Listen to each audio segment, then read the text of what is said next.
So waiting now as the last presentation in this first block, we've got Cori Wegener. Hi, Cori, from the Smithsonian and ex-Blue Shield, but I'm sure Cori will talk, well, no, continuing Blue Shield. I'm going to be quiet now and let Cori speak. There you are. Hi, continuing Blue Shield. Yes, absolutely. Well, First of all, I want to congratulate Blue Shield International and the entirety of the Blue Shield movement, all the national committees on an anniversary, but a really important 25th anniversary for the Blue Shield movement as a whole. And it's something that I've really dedicated a lot of my career to, is creating the US Committee of the Blue Shield with colleagues, and I'm continuing now on the board.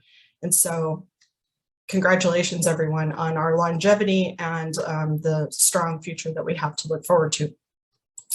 So I'd like to talk a little bit today about the Smithsonian Cultural Rescue Initiative and the importance of partnerships and the programs that we have and how we've been able to develop over the last 10 years or so with our program because of strong partnerships and long-lasting partnerships. So I'm going to just kind of go through and talk a little bit about our origins are with the Haiti Cultural Recovery Project. I used to be a museum curator and an Army soldier and a monuments officer for a long time in the Army Reserve, in US Army Reserve, before I came to the Smithsonian. And I was president of the Blue Shield in 2010 when the Haiti earthquake happened. And the Blue Shield US really wanted to assist our colleagues in Haiti in any way we could. And through the process of partnerships and coordination with US organizations like the Department of State and the Smithsonian, that's kind of how I met colleagues at the Smithsonian. And together with Blue Shield US and Smithsonian, we created the Haiti Cultural Recovery Project in 2010. And that on the strength of that, we recognized that there really is a gap for emergency response for cultural heritage around the world, that oftentimes it gets left to the phase of recovery rather than during response. And we recognize that you have to have the humanitarian response for people, but oftentimes culture got left behind. And so the Smithsonian decided to go ahead and create a permanent capability at the Smithsonian. And for those of you who might not be aware, the Smithsonian Institution is an organization that has 19 museums in Washington, DC, and in other places like New York. And we have research centers like the Tropical Research Institute in Panama and research labs around the world. And then we also have now the Cultural Rescue Initiative as one of our programs. And our mission is to protect heritage threatened or impacted by disasters. We see there our staff, and we work in kind of 4 areas, which is what I'd like to talk to you about. Just a little example of each of these areas of recognition, resilience, research, and response, not necessarily in that order. So first of all, recognition and raising awareness. And we think that this is an area where the Smithsonian really is involved in the Blue Shield movement, raising awareness about the protection of cultural property in armed conflict, but also in other naturally caused types of disasters.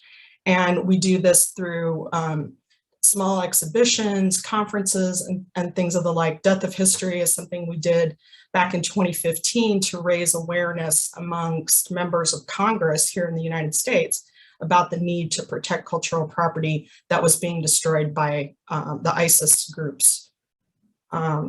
We also do it through our membership. One of the results of kind of the raising awareness work with Congress is that they created a law here in the United States called the Protect and Preserve International Cultural Property Act. And that act required organizations and governmental organizations in the United States that have some involvement in international cultural heritage to work together. And it created a body called the Cultural Heritage Coordinating Committee. In case you don't know, the United States does not have a ministry or department of culture. And so this is how we work together, and it's Department of State, Department of Defense, USAID, Department of Interior, the Smithsonian, the National Archives, and several other organizations work together in this committee to, it also has to do with, issues of illicit traffic, the Hague Convention, and other cultural heritage treaties that the United States is party to.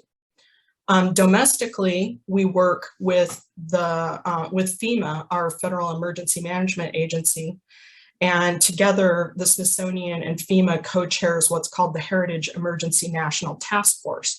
And this is one of the ways that we work to raise awareness about disasters. And for example, we put out information ahead of hurricane season. We talk about the need for planning, but we're also somewhat of a response organization, and we're coordinating with all the different US government and non-government organizations, for example, in a response to the terrible tornadoes that we suffered just on Friday night and Saturday morning across 6 states in the United States.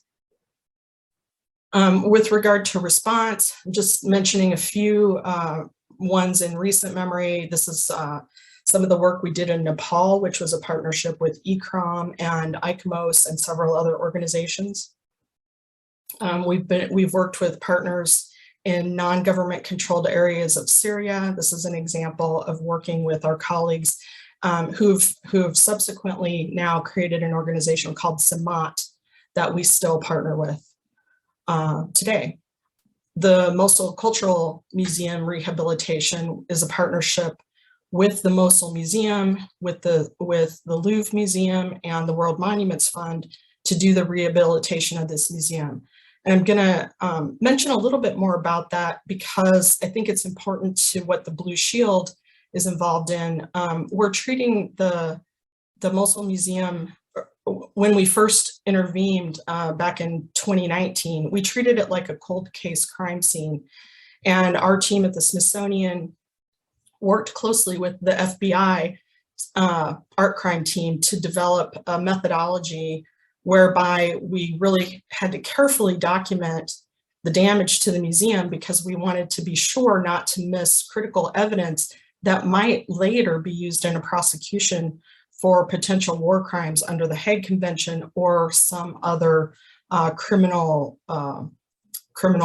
judicial action. So we very carefully developed this methodology, and we documented very carefully before we touched or lifted one object for salvage. We made sure we documented.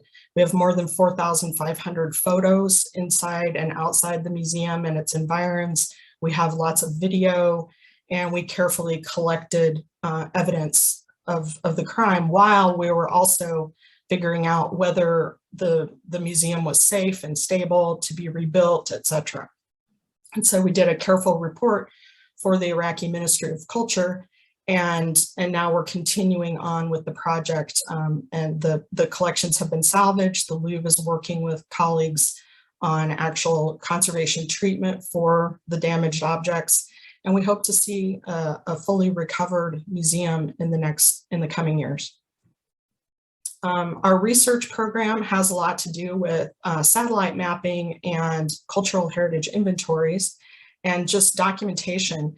And that eventually has led to products like this guide to Mosul heritage, which we provided in Arabic and Kurdish and English for the coalition forces that went in to retake Mosul at the time. And then we subsequently did one regarding the retaking of Raqqa in Syria. And so as we're constantly gathering data and keeping track of cultural inventories around the world, we're able to then repurpose that information when it's needed for whatever partners request it. And this was a project that the Smithsonian Cultural Rescue Initiative did with the US Committee of the Blue Shield and the University of Pennsylvania and several other organizations as a collaborative effort. And right now, one of our newest partnerships is with the Virginia Museum of Natural History, and in the creation of the Cultural Heritage Monitoring Lab. So we, again, are using satellite information and overlays, working with lots of different partners to create, in this instance, what I have is an example of a map that we created right after the Haiti earthquake, the most recent Haiti earthquake, to help guide damage assessment teams, for example, in this case, in Lakai. And so this is going to be a continuing effort in the coming years, and we have a lot of projects planned for this. Another way that we forward research on cultural heritage are conferences.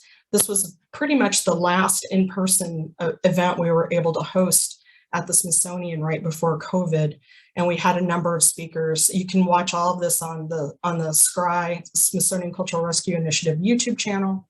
And then one of the most important things, I think, because somebody mentioned either this morning or in the conference yesterday about the importance of prevention. Like, you know, it's so important if we can prevent the damage to heritage to begin with, that's the real goal. And so we do a lot of training at the Smithsonian. Some of the programs in the past have included the first aid to cultural heritage in times of crisis with ECROM and the Prince Claus Fund, SIR. Our domestic training program with FEMA and the Heritage Emergency National Task Force is called HEART, and we run those each year, except for last year we weren't able to. This year we had to do it pretty much online, but we're hoping to get back to our in-person trainings soon. And then we do on-demand trainings. This is just one example with our partners, the Iraqi Institute for the Conservation of Antiquities and Heritage. And we also, my office works closely with the Smithsonian's Museum Conservation Institute. And together we have done multiple emergency preparedness trainings for colleagues in Iraq over the years. And we've done them on demand in many places. And today you heard that we also provided via video, we provided on-demand training after the Beirut blast for our colleagues in Lebanon. We also have a leadership for cultural heritage stewards in challenging circumstances. Yes, I know it's a long name. We have to think about that. But that's a program that we do in collaboration with Cultural Emergency Response. And we've done 3 iterations. We had to do it online again most recently. But so if you're interested in such programs, keep an eye out on our website for the next year's program. And then the military training. This is, you know, very near and dear to my heart. It's something that Blue Shield US has been very heavily involved in over the years. The Smithsonian and Blue Shield have partnered on a number of military trainings. This is just one that we did at the National Museum of American History a few years ago. And we continue to work on it today. This is just this year, a field exercise that we did, and I think Michael Dela Cruz showed a picture of that as well. A collaboration with the Smithsonian and with Blue Shield US on training civil affairs soldiers about awareness of cultural property protection issues. And so here I'm pretending to be an angry archaeologist. And then finally, this is an ongoing program that we have to train our cultural property protection colleagues that are required under the 1954 Hague Convention, and the U.S. Army Civil Affairs and Psychological Operations Command is actively recruiting cultural heritage experts to come into the military and serve in that capacity, and we're very proud to do so. So I will stop sharing, and that's all I have. Thank you very much, and happy anniversary. Cori, thank you very much indeed for that, and really helpful and interesting. And it shows all of the synergies that we've got across so many of these organizations, and the 4 presentations we've had so far from Interpol, from the OSCE, from the Lebanese Armed Forces, and now from the Smithsonian, show the direction of travel that is there and is necessary, and all the work that is going on.